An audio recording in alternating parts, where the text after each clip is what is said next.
Chairman Sola, why should Chinese construction of a bridge near Panama City concern the United States? Mr. Chairman, we all saw the tragedy that happened here in the Francis Scott Key Bridge incident and the devastation that had happened to Baltimore. We also saw recently what happened in the Suez Canal, where we had a ship get stuck in there. It's not only the construction of the bridge, but it's a removal of a bridge, as I understand it, called the Bridge of the Americas. It was built in 1961, and that would paralyze cargo traffic in and out of the canal. Panama also recently renewed the concessions for 2 container ports to a Chinese company, Hutchison Ports PPC.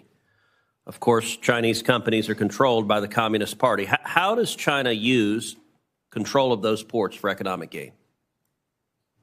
Mr. Chairman, I am a regulator, a competition regulator, and the Chinese ports that you're referring to, let me put them into scope.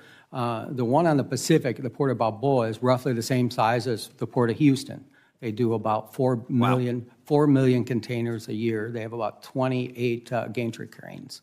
The one on the Atlantic is the same as my hometown of Miami. They do about 1 million containers.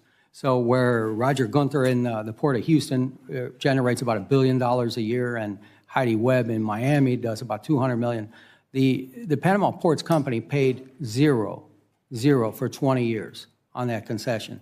So it's really hard to compete against zero. So I think that's our concern, our economic concern that we would have.